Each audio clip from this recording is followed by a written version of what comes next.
In recent days, the entire world seemed to be holding its breath. An all-out war between Israel and Iran. For some, it seemed like a kind of endgame in the Middle East. But a fragile ceasefire seems to be holding since yesterday. Adrian, you are on the ground in Tel Aviv. Good morning. And how would you see the situation? Is it calm? Is it tense? Is it a little bit of both? Hi, Jan. Well, I think it's a relief for many people here. Life is slowly getting back to normal. Like behind me, there's the beach of Tel Aviv, where you find a lot of people now out relaxing. Schools have part-wise opened. The airport is operational again. So many people now, for the first time in the past 12, 13 days, have the opportunity to fly in and out of Israel again. So yes, life is slowly getting back to normal, and especially relief in the sense that the constant threat of rockets coming from Iran is gone. And this has been really, for many people here, a big issue, because if you compare previous times when there were rockets flying from Gaza or Lebanon, those were from a much different caliber. The threat was now much higher, with much stronger, much more sophisticated missiles flying in from Iran, ballistic missiles. We've seen the destructions even in the last minutes of the war. There was a building hit, 4 people died, 2 of them were even in a shelter. So that shows you how strong these ballistic missiles are. So relief here, and certainly also relief in Iran, where the damage and also the number of people who passed away in the past days was much higher than here. And for a moment, it really looked like Israel was about to attack Iran again. But then there was this spectacular outbursts from Donald Trump, especially against the Israelis. And do you think that this might have even saved the ceasefire? Well, I mean, initially I was skeptical about what Trump tweeted, because often it's show for himself, but it seems this time around he was really furious. And even later on, the prime minister's office here in Israel confirmed that after a talk between Netanyahu and Trump, that some of the warplanes that were already on their way to Tehran turned around and stopped further attacks. So possibly his actions and his anger, to some extent, really managed to have a ceasefire for the time being.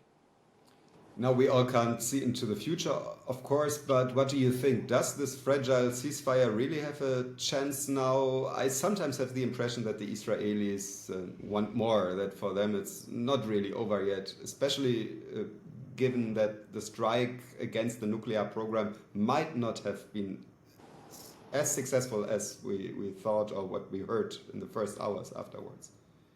Well, Netanyahu claimed they achieved all their war targets in Iran, but you have, rightly, as you said, a lot of hardliners in the government here who probably would like to achieve more, who would like to go further. And the big debate here is also what people are asking: even if parts of the nuclear program were destroyed, then it will take Iran 12 to 18 months, people believe here, to start the program once again.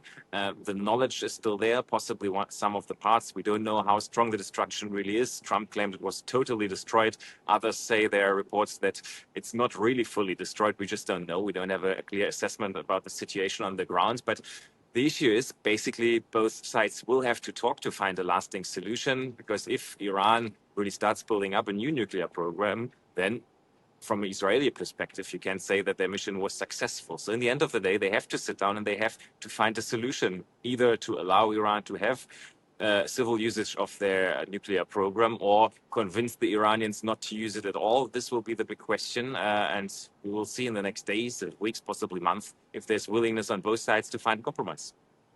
Of course, the side effect of the war against Iran was that nobody talks about the West Bank and especially the situation in Gaza anymore. And hundreds of civilians have died there since the beginning of the Iran-Iraq war, but nobody has really noticed it. What do you hear from the situation there? As we all know, Gaza is not very far away from Tel Aviv.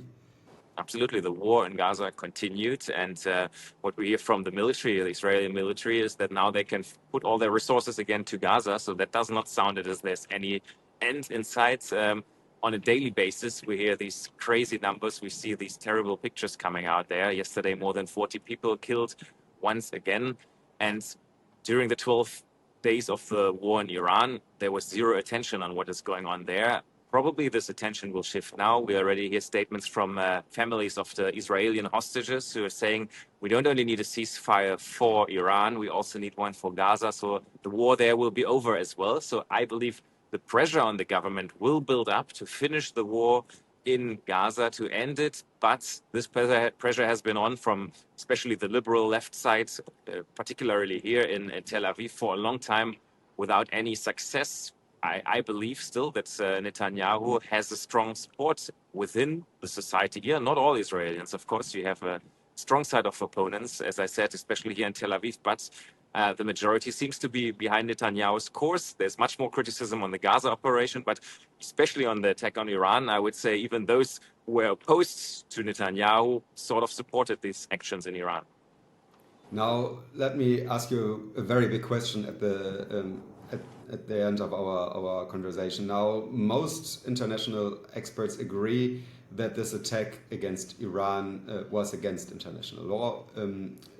But a lot of people in Israel and in the Western world seem to support it. Do we just have to understand that maybe the era of international law, if there ever was one really, comes to an end, and now it's again an era of the law of the fittest, so to say?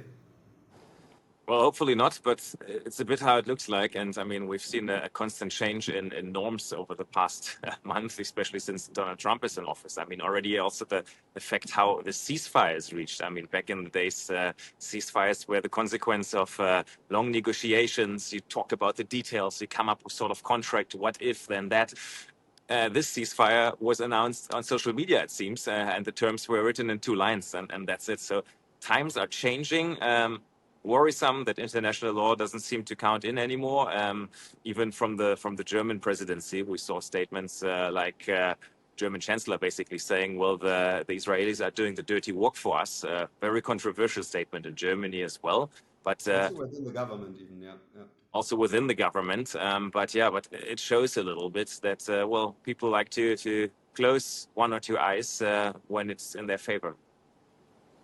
Thanks a lot, Adrian. You will still be around in Israel probably for some days. I'm sure we'll talk again. Thanks also a lot to our viewers. We would love to hear your opinions and your thoughts about this very, very complex issue, of course. And yeah, I'll see you again soon. Thanks a lot.